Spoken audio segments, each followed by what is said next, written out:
नमस्कार दोस्तों, स्वागत है आप सभी का आरकेजी सिविल पाठशाला यूट्यूब चैनल पर। दोस्तों, आज है 7 मई 2024 और दिन है मंगलवार। आज के द हिंदू न्यूज़पेपर का हम एनालिसिस करने वाले हैं। सबसे पहले हम देखेंगे दो महत्वपूर्ण एडिटोरियल, इसके बाद इसकी महत्वपूर्ण खबरों को देखने वाले हैं। पहला जो एडिटोरियल हम देखने वाले हैं वो है हमारे कंट्री में जो अभी ऑनलाइन गेमिंग चल रही है। ऑनलाइन गेमिंग में आज के समय में लोग जो कमाई कर रहे हैं एज ए करियर के तौर पर उसको अपनाने लगे हैं। पढ़ाई लिखाई को छोड़ दीजिए, आजकल ऑनलाइन गेमिंग में लोग जा रहे हैं। ठीक उसी प्रकार से आज के समय में आप देख लीजिए, एक ऑनलाइन खाली गेम खेलने वाला व्यक्ति पबजी खेलता है और यूट्यूब में वो वीडियो अपलोड करता है। उसके सब्सक्राइबर बहुत जल्दी ग्रोथ हो जा रहे हैं, उसका व्यू ज़्यादा जा रहा है। लेकिन वहीं यदि आप एजुकेशन से रिलेटेड कोई वीडियो बनाते हैं, एजुकेशन से रिलेटेड कोई सामग्री रखते हैं, तो आपके व्यू उतने नहीं जाते, सब्सक्राइबर भी नहीं बढ़ते। तो आज के समय में देखा जाए तेजी के साथ में और कम कंपटीशन के साथ में ग्रोथ कर रहा है ऑनलाइन गेमिंग इंडस्ट्री। इसको कैसे करके रेगुलेट किया जा सकता है, कौन कौन सी इसकी चुनौतियां हैं, इसके बारे में इस आर्टिकल में हम डिस्कस करेंगे। ये आर्टिकल हम क्यों देखें, क्योंकि अभी हाल फिलहाल में देखा जाए प्रधानमंत्री नरेंद्र मोदी के द्वारा जो टॉप ऑनलाइन गेमर्स हैं उनके साथ में इंटरेक्शन किया गया था और उनको ये भी बोला जाता है कि आप कुछ ऐसे सॉल्यूशन लेकर के आइए जिससे क्लाइमेट चेंज से हम लड़ाई लड़ सकें, लोगों को वो शिक्षा दे। इस प्रकार की गेम आप लेकर के आइए। इसके बाद सेकंड वाला जो आर्टिकल हम देखने वाले हैं वो साइंटिस्ट वाला क्षेत्र और पॉलिटिक्स वाला क्षेत्र। सरकार कैसे करके साइंस का इस्तेमाल कर रही है अपने वोट बैंक के लिए, आप बोल सकते हैं। जैसे कि जो राम मंदिर बनाया गया है वहाँ पर जो भगवान श्री राम की मूर्ति है उसमें सनलाइट भेजना था। ठीक है, अब बोला जा रहा है कि कोई एक स्टूडेंट है, कहीं पढ़ने वाला स्टूडेंट है, उसने एक प्रोजेक्ट तैयार किया था कि ऐसे ऐसे करके हम सनलाइट को पहुंचा सकते हैं। अब इसमें यदि हमारी टॉप जो इंस्टीट्यूट हैं, सरकारी इंस्टीट्यूट हैं, जिनको कहते हैं कि आप स्वतंत्र होकर के काम करिए, किसका इन्फ्लुएंस नहीं होना चाहिए, वो लोग इस छोटे से काम में इन्वॉल्व हो रहे हैं, इसका मतलब ये है आप उसको और भी ज़्यादा बढ़ा चढ़ा करके कर रहे हैं। और इसमें क्या है, सरकार की वाहवाही होने वाली है।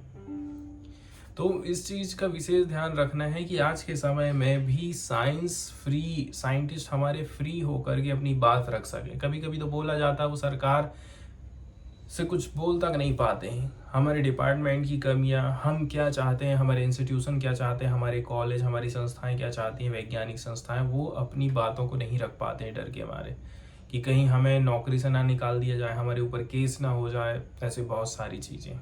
तो इन सब के बारे में आज हम डिस्कशन करने वाले हैं।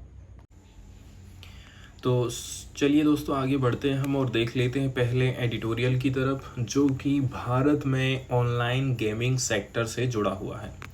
भारत को कैसे करके हम ऑनलाइन गेमिंग सेक्टर में आगे बढ़ा सकते हैं, वर्ल्ड हब कैसे करके हम इसको बना सकते हैं, इसके बारे में ये आर्टिकल लिखा गया है। अभी हाल फिलहाल में देखा जाए प्रधानमंत्री नरेंद्र मोदी के द्वारा जो टॉप ऑनलाइन गेमर हैं उनसे मुलाकात करी गई, उनके बारे में जाना, ऑनलाइन गेमिंग इंडस्ट्री के बारे में जाना, उसकी चुनौतियां क्या हैं, आने वाला फ्यूचर क्या है और कैसे करके भारत सरकार ऑनलाइन गेमिंग से जुड़े नियम कानून में बदलाव ला सकती है। इसके बारे में बातचीत हुई थी प्रधानमंत्री नरेंद्र मोदी के द्वारा। 250 शब्दों में जो हमको आंसर राइटिंग करना है उसकी लाइनें कुछ इस प्रकार से होने वाली हैं। ये ब्लैक लाइन आप देख सकते हैं, जिसमें बोला जाता है कि there is much potential in India to shape the future of gaming industry. इसका मतलब ये है इंडिया के पास में वो एनर्जी अभी अवेलेबल है, वो पोटेंशियल है कि हम अपना भविष्य तय कर सकते हैं ऑनलाइन गेमिंग इंडस्ट्री का। तो इसमें 250 शब्दों में हमको आंसर राइटिंग करना है। यदि हम चाहते हैं कि इंडिया एक ग्लोबल गेमिंग हब बने तो इसके लिए सरकार कुछ प्रयास कर रही है। हाल फिलहाल में देखा जाए प्रधानमंत्री नरेंद्र मोदी का ये विज़न है कि हम इस्टेब्लिश करेंगे इंडिया को as a prominent global gaming hub. Prominent का मतलब होता है प्रमुख, मुख्य, इम्पोर्टेंट। तो इसी ने आज के समय में देखा जाए तो अटेंशन ध्यान आकर्षित किया है क्योंकि अभी हाल फिलहाल में वो जो टॉप गेमर्स रहे हैं कंट्री के, उनके साथ में उन्होंने मुलाकात करी थी। इसके अलावा उन्होंने डिस्कस किया था कि किस प्रकार से जो ऑनलाइन गेमिंग इंडस्ट्री है अभी क्या उसका फ्यूचर हो सकता है एंड इसके क्या क्या चैलेंजेस हो सकते हैं, कैसे करके हम उनको इनकाउंटर करेंगे, particularly on distinction between skill gaming and gambling. दो चीज़ में एक तो अंतर बहुत ज़्यादा ज़रूरी है। हम कह रहे हैं ऑनलाइन गेमिंग, तो एक होता है स्किल गेमिंग और दूसरा होता है गैम्बलिंग, जिसमें आप पैसा लगा रहे हैं, पैसा हार रहे हैं, गेम ऑफ चांस जिसको बोला जाता है। तो यहाँ पर इस चीज़ को भी डिफाइन करने की बहुत ज़्यादा ज़रूरत है। वहीं यदि हम बात करें कि जो हमारी ऑनलाइन इंडस्ट्री है वो कितनी बड़ी है, उसका ट्रेड वगैरह कैसा है। डिजिटल इंडिया विजन प्रोग्राम लाया गया था, डिजिटल इंडिया इनिशिएटिव लाई गई थी, उसके लिए ठीक है, उसी का एक हिस्सा आप कह सकते हैं कि ये ऑनलाइन गेमिंग है। सेकंड नंबर की बात यह है, प्रधानमंत्री नरेंद्र मोदी ने डिस्कशन किया था कि ये जो बहुत सारे नंबर ऑफ गेम्स हैं ऑनलाइन, ये कौन कौन सी अपॉर्चुनिटी बच्चों को प्रोवाइड कर रहे हैं। इसके अलावा बातचीत करी गई थी कि इससे जुड़े कौन कौन से इशू हैं और कैसे करके उनको सॉल्व किया जा सकता है। वहीं यदि हम बात करें कि कितना बड़ा ये ट्रेड है, कितनी बड़ी ये इंडस्ट्री है, इसके बारे में चर्चा करें तो ये जो ऑनलाइन गेमिंग इंडस्ट्री है वो तेजी के साथ में बढ़ रही है। ये देखा जाए तो 28% एक्सपांसन हमको देखने को मिला है CAGR, और ये टाइम पीरियड है फाइनेंशियल ईयर 2020 से लेकर के 2023 तक 28% की हमको वृद्धि देखने को मिली है। इसके अलावा बोला जा रहा है कि ये जो ग्रोथ है आगे चल कर के 33,243 करोड़ हो जाएगी आने वाले फाइनेंशियल ईयर 2028 तक। एंड बोला जा रहा है और ये जो वृद्धि चल रही है ये 15% की दर से और बढ़ेगी, ऐसा यहाँ पर अनुमान लगाया जाता है। ये जो सेक्टर है ये अट्रैक्ट करता है फॉरेन एंड डोमेस्टिक इन्वेस्टमेंट को, साथ ही साथ generate substantial direct and indirect employment. आज के समय में कितने सारे लोग ऐसे हैं जो कि गेम खेलने की उनको स्किल है, तो वो यूट्यूब में अपना वीडियो डालते हैं कि ऐसे से ऐसे खेलना है, ऐसे से ऐसे खेलना है, अपना एग्जाम्पल देते हैं और पैसा कमाते हैं। तो जाहिर सी बात है आज के समय में एम्प्लॉयमेंट जनरेट किया जा रहा है ऑनलाइन गेमिंग इंडस्ट्री के माध्यम से। वहीं यदि हम बात कर लें पूरे ग्लोबल गेमिंग इंडस्ट्री का तो वो $300 बिलियन को क्रॉस कर गया सन 2021 में। मतलब यदि हम दूसरे क्षेत्र की बात कर लें, हम किस क्षेत्र की बात कर रहे हैं, more than the combined market for the movie and music industry. Movie और म्यूजिक इंडस्ट्री से भी कहीं ज़्यादा तेज़ी के साथ में ये एक्सपांड हो रहा है। तो आप सोच सकते हैं, ठीक है, यदि किसी को करियर चुनने का ऑप्शन चाहिए आज के समय में तो आप सलाह दे सकते हैं। वहीं देखा जाए इंडिया की यदि हम बात करें तो जो ऑनलाइन सेगमेंट है इंडिया का वो कॉन्स्टिट्यूट करता है 1.1% of the global online gaming revenue. पूरी दुनिया में जितना भी पैसा जनरेट हो रहा है ऑनलाइन गेमिंग से उसका मात्र 1.1% हिस्सा भारत से आ रहा है। मतलब भारत का योगदान 1% है, कोई गिनती भी नहीं है। अब यदि हम इसके इम्पोर्टेंस की बात करें कि भारत के लिए ये चीज़ इतनी ज़्यादा महत्व क्यों रखती है, ठीक है, तो ये एक प्रकार से हमको मल्टी बिलियन अपॉर्चुनिटी दे रही है इंडियन स्टार्टअप्स के लिए। साथ ही साथ में ये इंडिया का जो टेकेड है उसका एक पार्ट माना जाता है। साथ ही साथ यदि भारत चाहता है कि हम 1 ट्रिलियन डिजिटल इकोनॉमी को प्राप्त करें तो उसके लिए ऑनलाइन गेमिंग इंडस्ट्री बहुत महत्वपूर्ण हो जाती है। इस सेक्टर में बहुत सारे पॉजिटिव डेवलपमेंट की ज़रूरत है, जैसे कि एनिमेशन को कैसे करके स्टैब्लिश किया जाए, विजुअल इफेक्ट कैसे करके डालना है, गेमिंग है, कॉमिक है, ये सारी चीज़ें इससे जुड़ी हुई हैं। गेमिंग के साथ साथ में कॉमिक, एनिमेशन, विजुअल इफेक्ट, ये सारी चीज़ें भी तेज़ी के साथ में बढ़ रही हैं। तीसरे नंबर की जो बात है वो ये है कि हमने अभी नोडल मिनिस्ट्री नियुक्त किए हैं, हम रेगुलेशन से रिलेटेड कुछ चीज़ें ला रहे हैं, हम टैक्स रिलेटेड कुछ रेगुलेशन लाना चाह रहे हैं। तो अभी हाल फिलहाल में देखा जाए टास्क फोर्स का गठन किया गया है ministry of information and broadcasting के द्वारा। साथ ही साथ में जो ministry of electronic and information technology है, इसको हमने नोडल मिनिस्ट्री बना दिए हैं। साथ ही साथ हम कुछ नियम कानून लेकर के आए हैं, जैसे कि IT rules 2021, intermediary guideline and digital media ethics code जिसको बोला जाता है। हालांकि जो टैक्स का डिडक्शन है, इसमें अभी अस्पष्टता है कि यदि आप इस ऑनलाइन गेमिंग के माध्यम से पैसे कमा रहे हैं तो उसमें आपको कितना टैक्स देना पड़ेगा। कुछ कुछ इश्यूज हैं जिनको हमें सॉल्व करने की ज़रूरत है। कौन कौन से इशू हैं? जैसे कि इसमें प्रोविज़न किया गया है कि आप एक सेल्फ रेगुलेटरी बॉडी का निर्माण करिए। आईटी रूल्स 2021 ये कहता है, लेकिन शुरू में तो ये बोला जा रहा है कंपनी को कि आप खुद अपने आप में एक बॉडी संस्था बनाइए, ऑफिस बनाइए जो कि इसको रेगुलेट करेगा।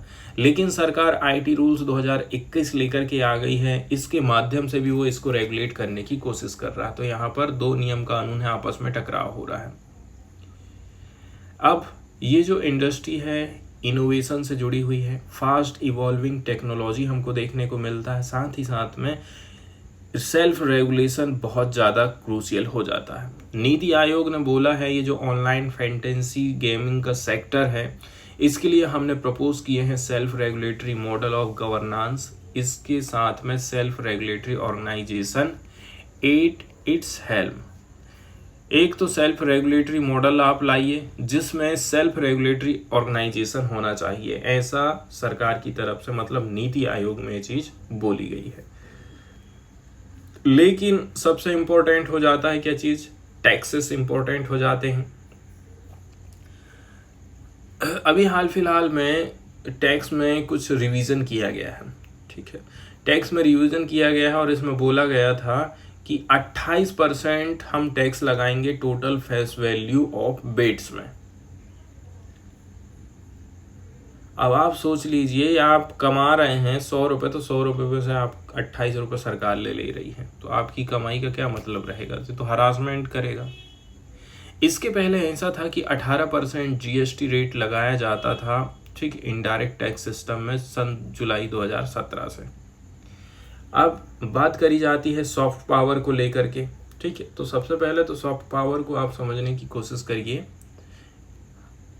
बिना हथियार के आप किसी दूसरी कंट्री को अपनी बात मनवा सकते हैं, ये कैसे करके हो सकता है?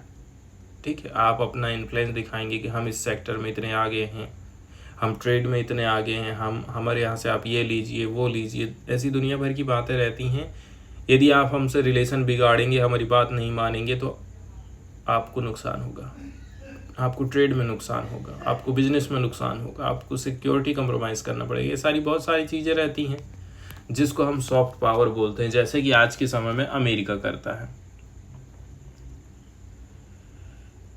तो ये सारी जो डेफिशिएंसी हैं, इनको यदि हम दूर कर देते हैं, ठीक है, तो ही जो इंडिया है वो ग्लोबल गेमिंग हब बन सकता है। साथ ही साथ में देखिए, इंडिया का जो रिच कल्चरल हेरिटेज है, इसको आप थोड़ा सा खोलिए। हमारे जो गेम हैं, हमारी कल्चर को शो करें, इंडियन मिथोलॉजी को बताएं। इस प्रकार से दुनिया को कैसे करके आप आकर्षित कर पाएंगे, इसके लिए आपको बताना पड़ेगा भारत की आर्ट एंड कल्चर को, तो शायद आप जो है और भी ज़्यादा अट्रैक्ट कर पाएंगे इस गेमिंग इंडस्ट्री को। साथ ही साथ इसमें आपको ये ध्यान रखना है कि ऑनलाइन गेमिंग में महिलाओं को कैसे करके हम भागीदारी ज़्यादा से ज़्यादा बढ़ा सकते हैं, ये भी एक इम्पॉर्टेंट चीज़ हो जाती है। अगले नंबर की बात ये है, करियर के तौर पर आप इसको अपनाइए। आज के समय में ऐसा हो रहा है कि लोग ज़्यादा से ज़्यादा ऑनलाइन गेमिंग इंडस्ट्री से जुड़ नहीं पा रहे हैं। उसका रीज़न ये है, लोगों को ज़्यादा जानकारी नहीं रहती है। ज़्यादातर लोग सोचते हैं कि तैयारी करना, पढ़ाई करना, सरकारी नौकरी हमको हासिल करना है। सबसे लास्ट में हम बात कर लेते हैं कि ऐसे कौन कौन से कदम हैं जिनको उठाने की ज़रूरत है। जैसे कि जो स्किल है गेमिंग का, उसका जो एनवायरनमेंट है, उसका जो माहौल है, उसको थोड़ा इन्हेंस करना है। गेम में डाइवर्सिटी होना चाहिए, बहुत प्रकार के गेम आपको लेकर के आना है। इसमें इंक्लूज़न होना चाहिए, capitalisation on its cultural narrative. साथ ही साथ में इंडिया अचीव कर सकता है $1 ट्रिलियन की डिजिटल इकोनॉमी। साथ ही साथ में इसके माध्यम से हम हमारा जो फ्यूचर ऑफ गेमिंग है ग्लोबल स्केल पर, इसको भी तैयार कर सकते हैं। इसके बाद नेक्स्ट वाला जो एडिटोरियल डिस्कस करने वाले हैं दोस्तों, ये साइंस का सेक्टर, साइंटिस्ट लोगों का क्षेत्र, वैज्ञानिक लोगों का क्षेत्र, वैज्ञानिक समुदाय का क्षेत्र, और इस समुदाय का यूज़, इस क्षेत्र का यूज़ आज के समय में सरकारें किस प्रकार से कर रही हैं। और हमारा जो साइंस का सेक्टर है ना, वो फ्री होना चाहिए इन्फ्लुएंस से, ना में उसमें विपक्ष का कोई रोल कॉल हो, ना सरकार का उसके ऊपर दबाव हो। तब जाकर के हमारा जो साइंस का सेक्टर है आगे चल कर के ग्रोथ कर सकता है। नहीं तो आने वाले समय में केवल और केवल चुनाव के लिए, वोट के लिए, इसी चीज़ के लिए साइंस का प्रयोग होता रहेगा। तो ये चीज़ नहीं होना चाहिए, ऐसा राइटर का कहना है। एक एग्जाम्पल तो अभी हाल फिलहाल का दिया जाता है, इसके अलावा भी हिस्ट्री में क्या कभी कोई ऐसी चीज़ हुई है, इसके बारे में भी यहाँ पर उल्लेख किया जाता है। अभी आप हाल फिलहाल में देखेंगे, सबसे पहले तो हम देख लेते हैं कि 250 शब्दों में जो हमको आंसर राइटिंग करना है उसकी क्या लाइनें होने वाली हैं। तो ये जो ब्लैक डार्क कलर में आप देख रहे हैं ना, ये लाइनें इसकी होने वाली हैं। लाइन है, science in India has historically been accommodative of countries diverse religiosity. Science आज अकेले की बात नहीं है, साइंस का इस्तेमाल पहले भी नेता लोगों ने करे हैं। तो कंट्री की जो डाइवर्स रिलीजियसिटी है उसमें पहले से भी इस चीज को शामिल किया गया है। धर्म, जाति,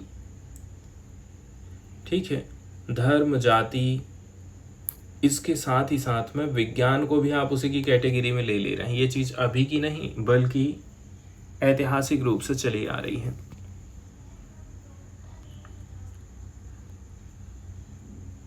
लास्ट मंथ देखा जाए, ठीक है, एक जो सनबीम है, सनबीम डाली गई थी भगवान श्री राम के माथे पर। उसको, सूरज की रोशनी को कहाँ से दर्पण के माध्यम से भगवान श्री राम के माथे पर डाला गया।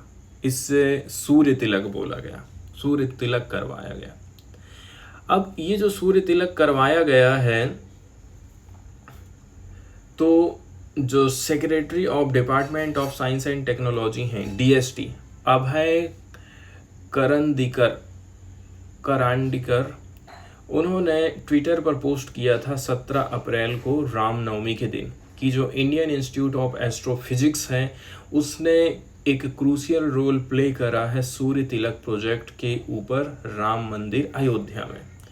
देखिए, अब इतना जरूरी तो नहीं था कि साइंस वाला इतना बड़ा सेक्टर, इतने एकदम बहुत बड़ा तो ये प्रोजेक्ट नहीं था कि उनको कहीं अंतरिक्ष में जाना है, चंद्रयान में जाना है। पूरा साइंस का डिपार्टमेंट आपने लगा दिए। तो कुल मिला करके, और इससे फायदा किसको हो रहा है? रूलिंग पार्टीज को हो रहा है। बढ़ा चढ़ा करके दिखाना है, बस उनको यही चीज़ तो चाहिए रहता है। और ये चीज़ सरकार ने करी भी, साइंस ने भी साथ दिया। वहीं यदि कहीं साइंस को आप ये बोल देते, साइंस के सेक्टर को, वैज्ञानिक लोगों के सेक्टर को, कि भाई आप अपने क्षेत्र की कमियां तो बता दो सरकार को, कभी अपनी बात तो रखिए कि लेबोरेटरी नहीं है, मॉडर्न इंस्ट्रूमेंट नहीं है, बच्चों की पढ़ाई के लिए बोलो कि भाई सीट बढ़ाइए मेडिकल सेक्टर में, साइंटिस्ट के पदों को भरे जाएं। ऐसी बहुत सारी चीज़ें हैं, इसकी डिमांड तो कभी आप रखते नहीं हैं। और लेकिन सरकार का इन्फ्लुएंस आपके ऊपर ज़रूर है, तभी तो आप डिमांड नहीं करते, दूसरा सरकार इस प्रकार के काम करवा रही है। इसके अलावा जो इंडियन इंस्टीट्यूट ऑफ एस्ट्रोफिजिक्स है, बोला जाता है यहाँ के जो एक्सपर्टाइज हैं ये मिरर्स की डिज़ाइनिंग करते हैं, लेंसेज की डिज़ाइन करते हैं, ताकि लाइट को कैप्चर किया जा सके सेलेस्टियल बॉडीज से एंड गैलेक्सीज से उनके टेलीस्कोप में। इसके अलावा जो IIA है, IIA हम किसको बोल रहे हैं? Indian institute of astrophysics. Astrophysics के नाम से ही क्लियर हो गया है कि अंतरिक्ष से रिलेटेड है। तो एक तो ये मिरर बना रही है, मिरर की डिज़ाइनिंग करती है, लेंसेज का निर्माण करती है, लेंसेज बनाती है कि भाई कैसे करके हम सेलेस्टियल बॉडी, सूरज, चंद्रमा, अंतरिक्ष के चीज़ों से जो प्रकाश आ रहा है उसको हम कैप्चर कर सकें। साथ ही साथ में एक और काम इसके द्वारा किया जाता है, वो क्या है? वो डेट फिक्सिंग करने का, कि रामनवमी कब पड़ने वाली है ये भी आप निर्धारित करोगे, एंड उस हिसाब से ही जो है सूर्य तिलक रखा गया था इस बार का जो प्रोग्राम है। एंड ये जो चीज़ है डेट निर्धारित करने की, ये चीज़ आज के समय से नहीं है, ये चीज़ काफ़ी पुरानी है। हम नेहरू युग की बात करें, उस समय में भी ऐसे ही किया जाता था। सबसे पहले तो साइंस वाले सेक्टर को आप ये बोल रहे हैं कि वो डिटरमाइन करेगा, कैलेंडर तैयार करेगा, छुट्टी का कैलेंडर तैयार करेगा, और ये छुट्टियां फिर सरकार निर्धारित करती है। सरकार निर्धारित करती है तीज, त्योहार, ये सब चीज़ें, और लोगों को कुल मिला करके अट्रैक्ट करना, लोगों का ध्यान अट्रैक्ट करना, ये सारी चीज़ें पॉसिबल हो पाती हैं तीज त्योहार के माध्यम से।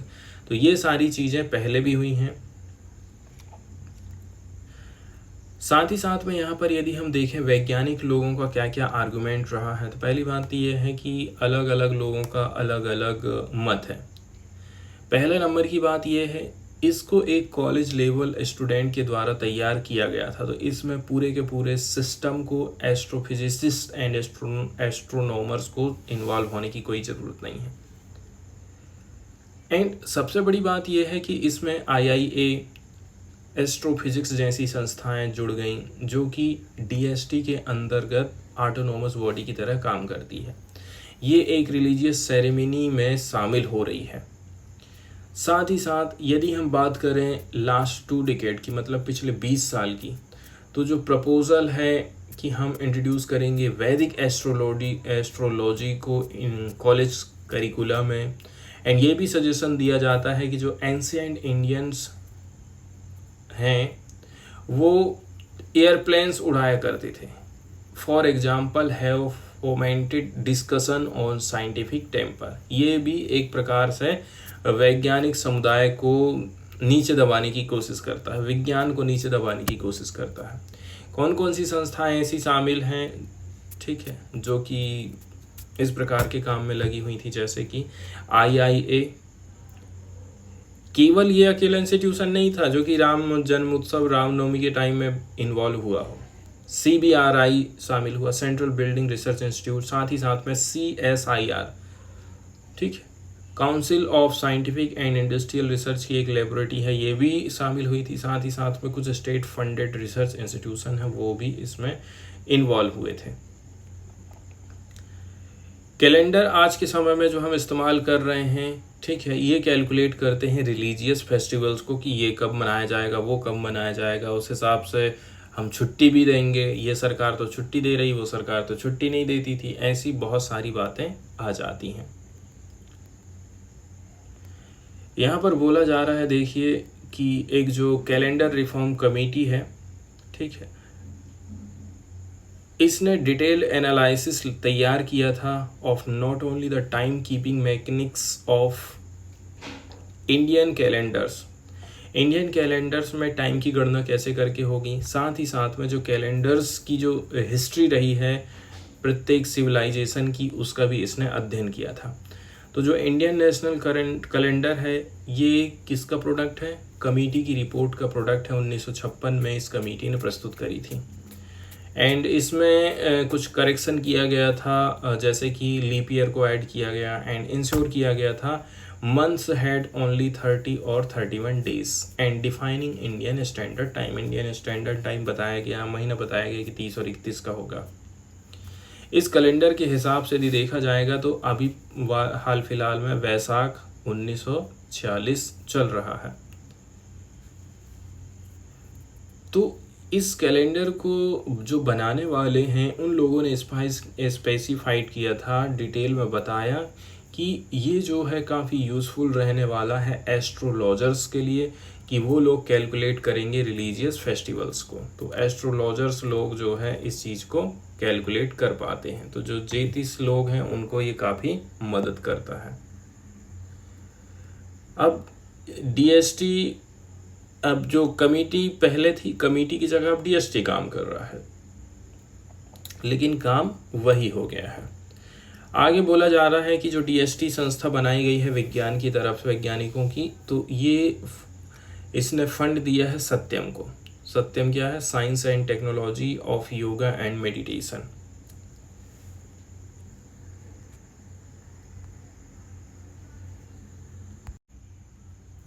इसके बाद नेक्स्ट वाली जो न्यूज़ हम डिस्कस करने वाले हैं ये इन्फोर्समेंट डायरेक्टोरेट से रिलेटेड है। तो सबसे पहले ईडी के बारे में थोड़ी सी बेसिक जानकारी हम देख लेते हैं। ईडी एक मल्टी डिसिप्लिनरी ऑर्गेनाइजेशन है, अलग अलग काम इसको सौंपे गए हैं, ठीक है।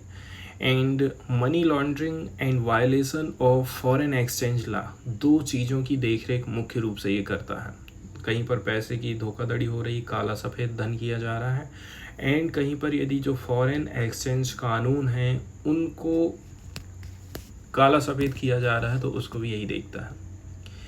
ये काम करता है department of revenue of ministry of finance के अंडर में। तो ये महत्वपूर्ण चीज़ है कि ये किस मिनिस्ट्री के अंतर्गत काम करती है। और हमेशा आरोप लगते रहता सरकार के ऊपर कि ईडी, सीबीआई, ये सब संस्थाएं सरकारी हैं और सरकार इनका मिसयूज़ करती है विपक्ष को दबाने के लिए, अदर लोगों की आवाज़ों को दबाने के लिए।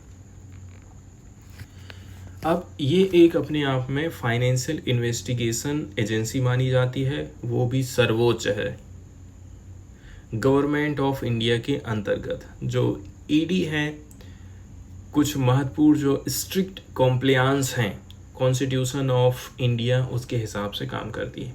स्ट्रक्चर यदि हम बात करें, इसका जो हेडक्वार्टर है बनाया गया है नई दिल्ली में। इसके मुखिया रहते हैं डायरेक्टर ऑफ इन्फोर्समेंट। इसके अलावा इनके 5 रीजनल ऑफिस बनाए गए हैं, जैसे कि मुंबई, चेन्नई, चंडीगढ़, कोलकाता एंड दिल्ली में। एंड ये जो दिल्ली है headed by special director and enforcement. वहीं यदि हम रिक्रूटमेंट की बात करें तो इसके जो रिक्रूटमेंट रहते हैं इन ऑफिसर्स की, वो डायरेक्टली एंड ड्राइंग ऑफिसर्स के माध्यम से किया जाता है अदर इन्वेस्टिगेशन एजेंसीज।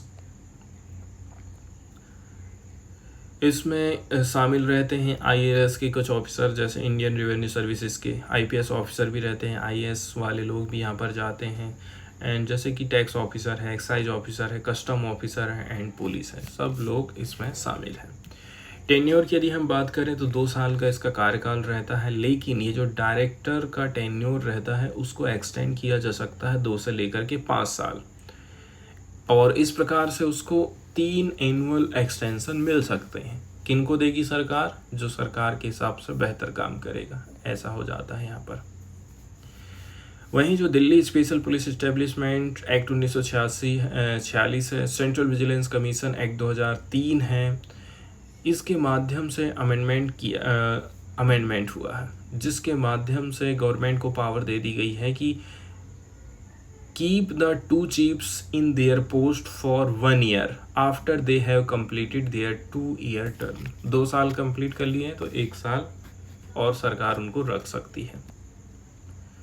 इसके फंक्शन दिए गए हैं, कौन कौन से काम है, जैसे कि फेमा एक्ट को लागू करवाती है, फेमा एक्ट का काम देखती है, पीएमएलए को देखती है, मनी लॉन्ड्रिंग वाला देखती है, ठीक है। एंड जो इकोनॉमिक अफेंडर्स हैं, भगोड़ा जिनको बोला जाता, पैसा जेब में डाल के भग जाते हैं लोगों का, उनको भी ये हैंडल करने का काम करती है। हाल फिलहाल में देखा जाए, अभी देखिए जो सैंड माइनिंग का केस चल रहा है तमिलनाडु का, इससे रिलेटेड तमिलनाडु की सरकार से, साथ ही साथ जो ईडी है ना, उससे जवाब मांगा गया है सुप्रीम कोर्ट ऑफ इंडिया के द्वारा, इसलिए ये ईडी न्यूज़ में रहा है। तो अभी हाल फिलहाल में जो रेत के माफिया लोग हैं, वो जो यहाँ पर धोखाधड़ी कर रहे हैं, ठीक है, इनके बारे में सुप्रीम कोर्ट ऑफ इंडिया की तरफ से रिपोर्ट मांगी गई है। इसी से रिलेटेड ये न्यूज़ आई थी।